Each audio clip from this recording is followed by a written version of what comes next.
This is a video review of the Marvel Legends SDCC exclusive, the Raft set from Hasbro.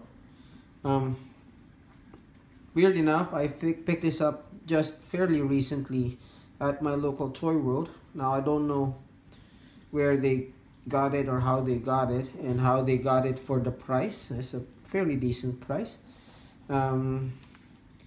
I was really looking for a decent Spider-Man to fill my collection, because I've left most of my Marvel Legends back in Manila when I migrated to Melbourne.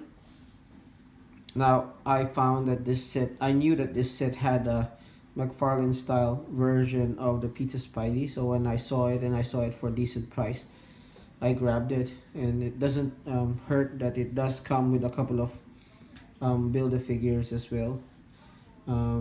Yeah, so anyway, enough of my ranting. Let me show you the packaging and let me give you a review of these individual figures.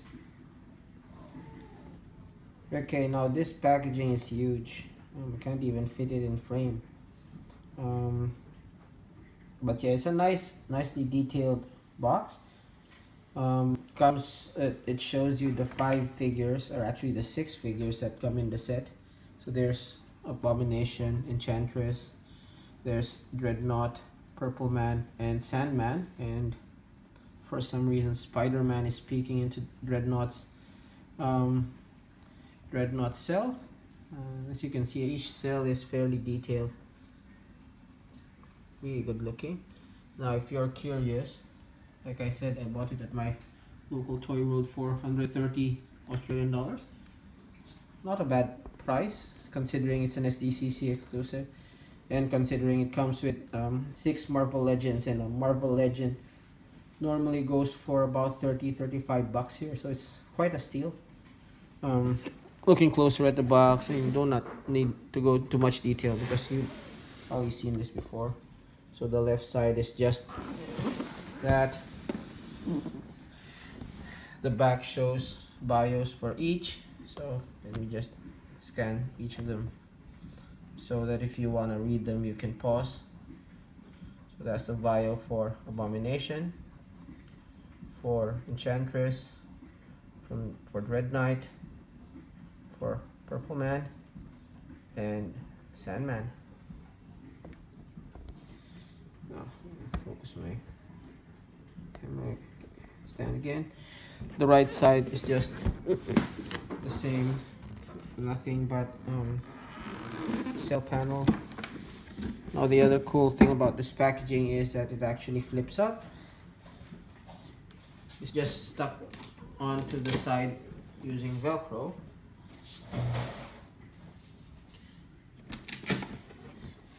And you can see also the side has Velcro as well. Then you use the same attachment point there to hold this up, so just do that. Now if you're a mint in-box collector, which sadly I'm not, you'd appreciate that you can actually display the thing mint in box.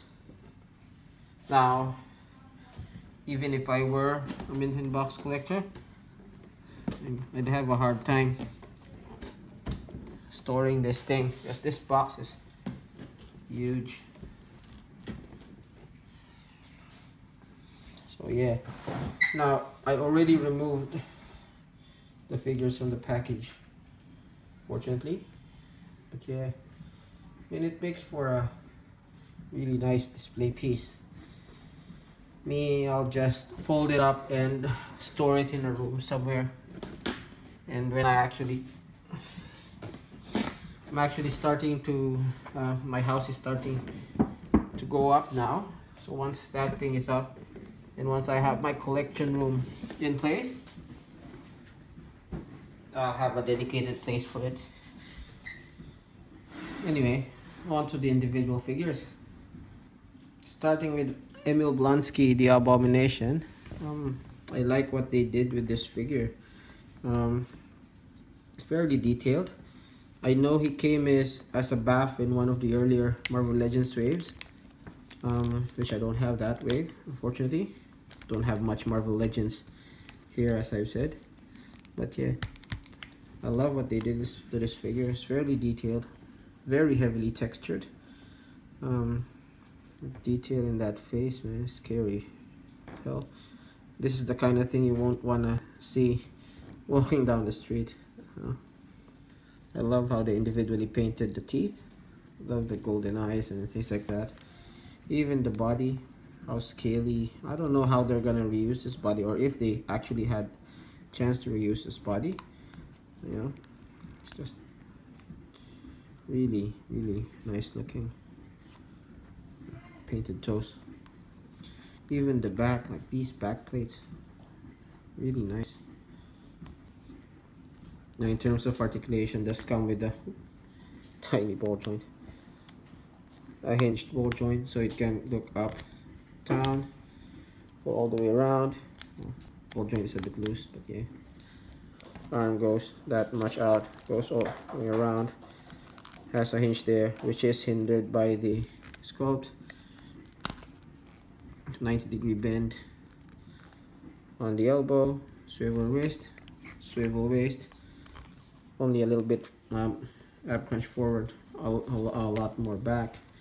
Legs go forward that much, back not so much, out only by that much. Thigh swivel, single joint on the knee, feet that go up, down, and has a ankle pivot. So fairly detailed, not very restricted in posability. Now, I'm not gonna go heavy into the comparisons here in this video, but I did want to show you guys how he looked with the SH Figure Arts Hulk. Now, I know this guy is a movie figure, but he easily passes for a comic figure depending on the head you choose. And I like how they scale perfectly in terms of height. Now just so is here he is with Thanos again. He's a movie figure, but good height. Okay, next figure in our list is the Enchantress. I tell you, 20 minutes of this video is just me standing this figure. This figure is really hard to stand. Anyway, he does look good, and the accessories do fit him well. These are the standard ones we've seen a lot of times already. This one is done in plastic, green plastic. We've seen this a couple of times with some other figures, and they just peg onto the hand there or the arm. But all in all, he does have a nice face sculpt. Since they started doing those face print technology things, I really these comic faces look weird to me, but I mean, can you do? Then nicely sculpted face, has this metallic green crest, a little bit of shading on the hair. It's nice. I know we've seen this body multiple times already. This is just painted, there's no sculpting there. This is skirt. I don't know where this pattern appeared in the comics. I mean, it's okay. You know, feels weird to me. Not too bad. In terms of articulation, he has a ball joint on the neck, but it is severely hindered by the hair. This is very hard plastic. Now the arms are on, that can go all that much out. There is no look all the way around, no swivel there. There is a swivel at the elbow, and only a single joint in the elbow, and swivel and hinge wrist. Ab crunch that does nothing, almost forward, a little bit back, twist a little bit, nothing in the waist. There's go that much out, not hindered by the skirt at all. That much forward motion, that much back, hinge, the thigh, double hinge on the knee and ankle pivot with rocker. So not bad. Again, the only main complaint is that this figure is really hard to stand, but otherwise it's not too bad. Next figure in our list is Bram Velsing, the Dread Knight. Now he's a fairly obscure, at least for me at least, fairly obscure comic book character. But so if you have an attachment to him, you know him, probably you'll have more enjoyment with this figure. But for me, I don't have any particular attachment. That said, the sculpting done on this figure is really nice. I love what they did for the helmet. It's like a, does look like a skull. It doesn't look like it's silver. A little bit silver, but it looks more pearlescent than silver, I guess. That's what I wanted to say. And there's this chain or scale mail armor. I think I've seen this in the Green Goblin figure, if I'm not mistaken. This nice gloves, cleanly painted skull for the most part. That goes for every figure in this set. They're very cleanly painted, which was surprising. Remove this. There is this holster for the sword. Yeah, boots that we've seen multiple times, I'm pretty sure, before. Then it does have this cape that is removable. It just pegs onto the back there, and I do believe this belt is removable as well. Yep, there is a peg there, but I won't remove it just to avoid loosening it. Comes with this lance, which is nice, but I mean, it's hard to justify having a lance and not having a steed to ride on, I guess. This is normally a weapon you use on horseback, except if games like Monster Hunter, but no, that's a game. It does come with this very worn looking sword, which is nice. I love how they made this a slightly different color, this a slightly different color, this, and a lot of those painted details. Nice. I know we've seen this sword before as well, and as I've said, this just holsters there. It goes all the way in, or it can be held by the hand.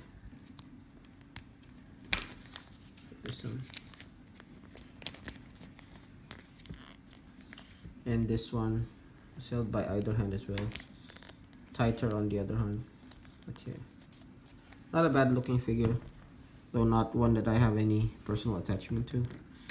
So in terms of articulation, hinge and a ball on the head, so I got looks down that much, looks up that much, swivel, heavily ratcheted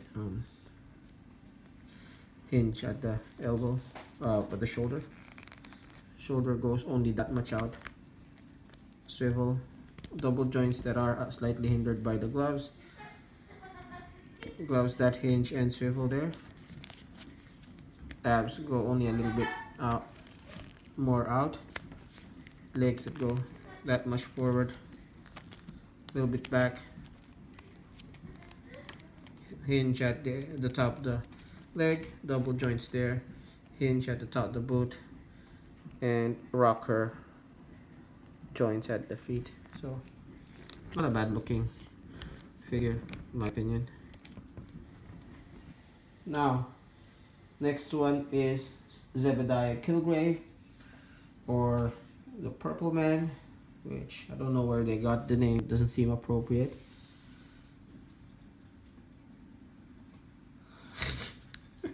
Anyway, I was actually very surprised with this figure. I thought he'd be the one that I'd be least interested in, but the fact that he has a suit, I never got a suit. I know we've gotten a lot of figures with suits in the Marvel Legends line, but this is the first one I've got. Yeah, sue me. But anyway, I was fairly surprised at how much I liked it. I mean, he is fairly generic looking. Looks a little bit like Tony Stark without the face paint, if not for the purple face. But yeah, I know you've seen this before, but it really looks good to me. There are slight difference in the paint on the plastic used there, but that's not too bad. Love how they detailed the shoes. There's even some tiny shoelaces there. I don't know if you can see it from, yeah, there they are. But yeah, focus. Really nice. Lots of detail. Let's see, it's really nice, real nice figure. In terms of articulation, can go. There's a ball hinge at the neck. Oop. All these ones. Heads pop up very easily. Head goes down that much, up that much, swivel. Only that much out, which I guess that's the amount you can go in a suit anyway. All the way around. Swivel at the top. Double hinge on the elbow. Swivel and hinge on the wrist. He does have an ab crunch that goes that much out. Back is hindered by the suit. Swivel at the waist. Legs can go that much out forward, that much back. Swivel the pants. Double hinge and anchor rocker on the feet. And the feet can actually go up and down, which is nice. And the tie is a separate piece, which is a nice touch. I think I'm gonna have to go hunt for a normal looking suited figure, just because of how much I like this guy. But yeah, Purple Man. Okay, last villain is William Baker, aka this Sandman. Now this is one of the figures in the set that I really wanted to like. I wanted to get that Absorbing Man Build-A-Figure, just because I had a few comics with Absorbing Man, and I was really interested in that guy's powers. Yeah, and I'm really sad I missed the bath. But yeah, I was really interested in this guy, but I mean, it's really disappointing just because of some QC issues. Anyway, let's take a look at the figure. Now he's supposed to be, I think he's supposed to be Sandman not mid transformation. Let's say mid transformation to his sand form. I would have preferred to have him in his normal green attire, but you know, what can we do? The head sculpt is nice, and I love how they singled out each of the teeth. Oh, he does have a gap in the lower teeth. I don't know why. His eyes are white. Yeah, just plain white. That's, I guess, how he looks mid transformation or during his sand phase. His hair is fairly iconic with the cornrows and all. He does have these these stripes that are from his shirt, I guess. This is supposed to end about there, just because the shirt almost always ends up there, and this is supposed to be solid arm. And I mean, yeah, the color variation of the brown there and the brown there is very, very noticeable, which is a bit disappointing as well. You know, missing gap. I wish they put an interim one there as well. Anyway, looking down, sculpt wise it's not too bad. It's just the paint choices, I think, that threw me off. Yeah, if I have a chance to get the Absorbing Man at a decent price, I'll grab him. But yeah, in terms of articulation, it only has a ball or barbell joint on the neck, so there's a bit of the limitation on the articulation there. I wish he did have that hinge, just because you'd want him crouching when fighting with a figure this size.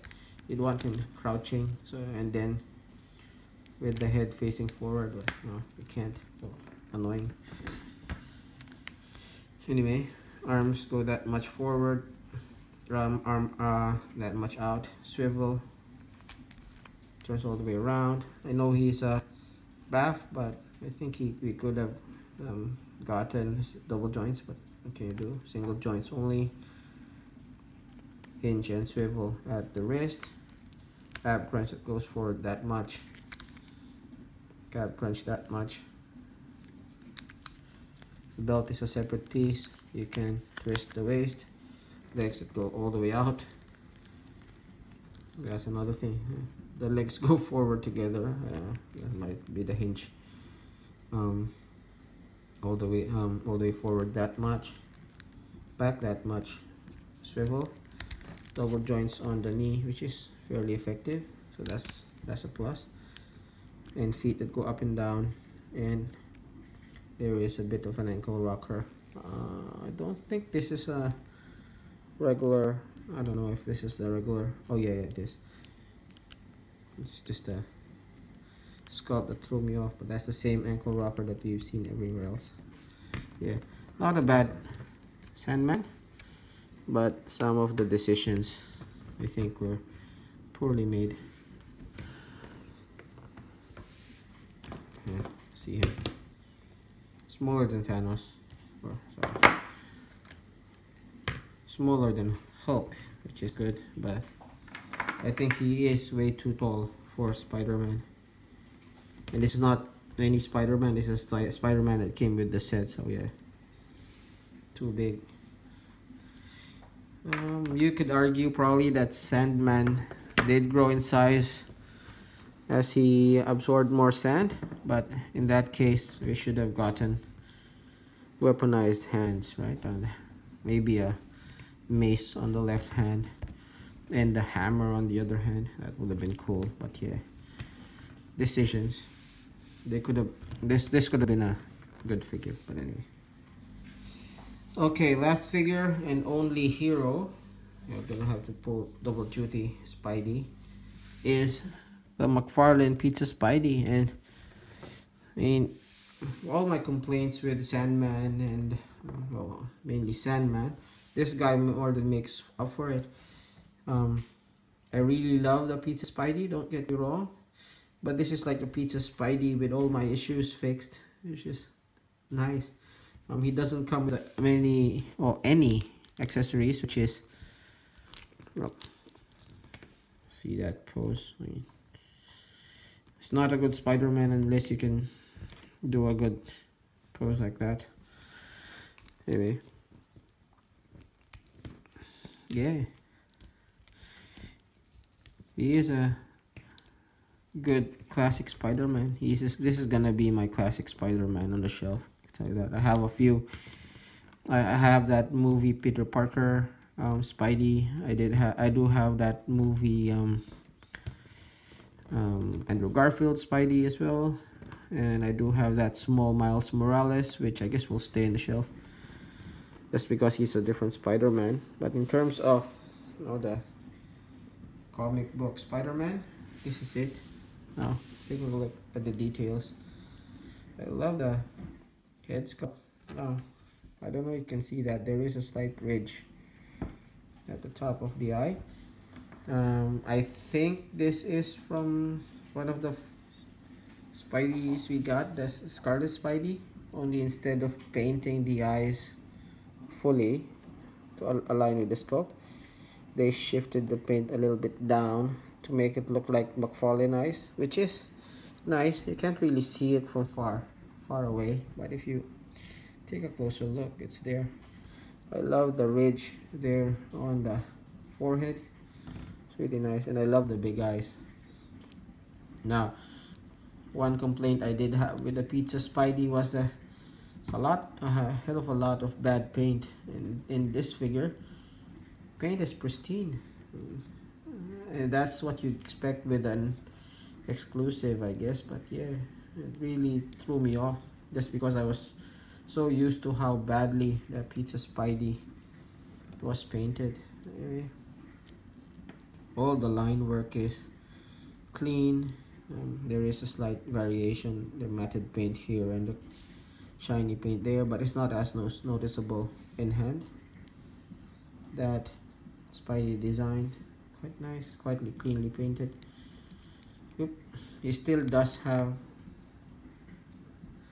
unpainted pins. I wish they painted, at least this one is red, which is good. I wish they painted those blue. That would have been made a world of difference, but anyway, what can you do? And yeah, this is the kind of Spidey I like. Spindly, muscular and spindly. Good for an agile Spider-Man. The back, you can see the Spidey logo as well. Really nice. Now, as I've said, it doesn't come with any accessories, so those are the hands you get. I've seen in pictures that the pegs on the hands are different from Pizza Spidey, so they won't fit.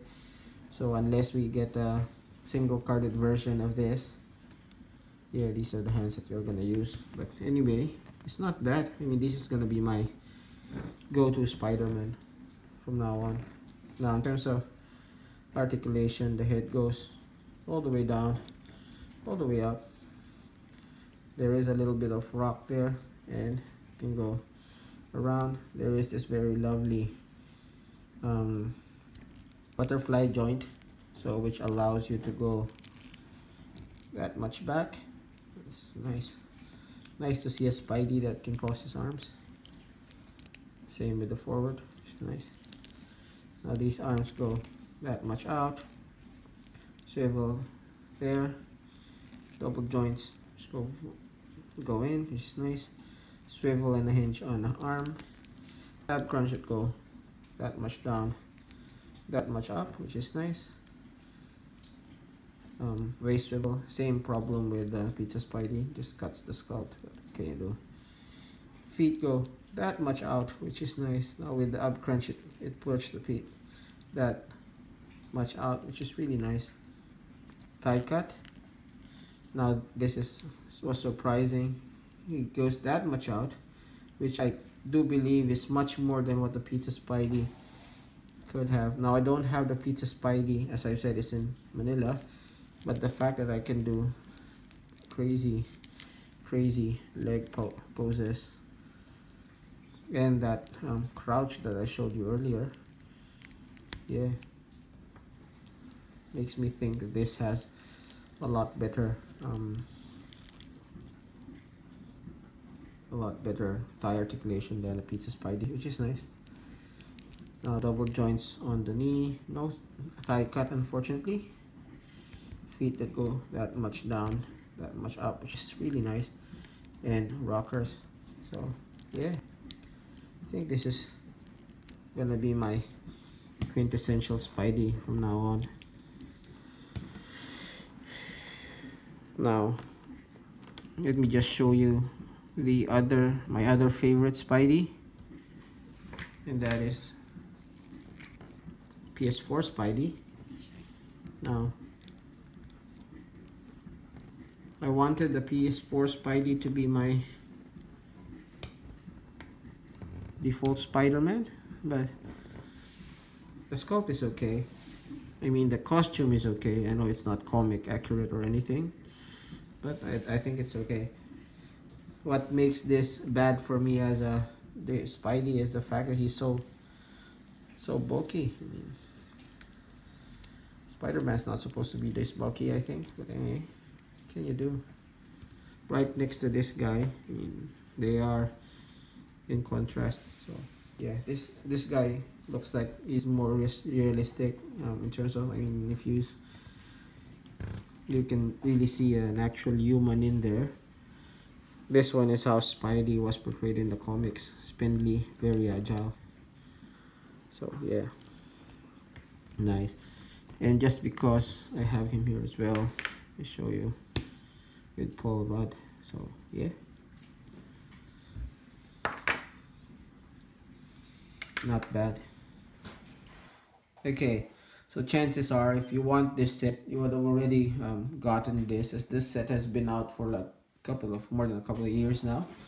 But if you are in Melbourne, or I don't know if it's available in other stores in the country outside of Melbourne, but if you are in Victoria, this set is starting to pop out in the local toy worlds, and at the price of 130 bucks. I mean, you can't go wrong.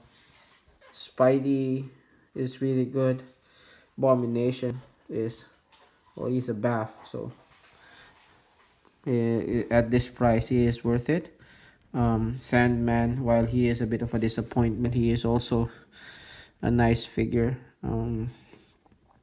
Practically the only figure that I really didn't like was the center guy, Dread Knight, just because I don't have any attachment to him. But in the figure itself is still nice, so yeah. Yeah, if you are in Melbourne and if you are interested, go get him. For the rest of the world, either you've gotten him already or not. Now if you are interested and then you haven't got him, if you have, you know, friends in Melbourne or Australia, then it might be worth contacting them and have them get it for you. Anyway, if you like that review, please do leave a like, leave a comment, do subscribe, and as always, this has been Grim Trigger, and this has been the Raft set from Marvel Legends.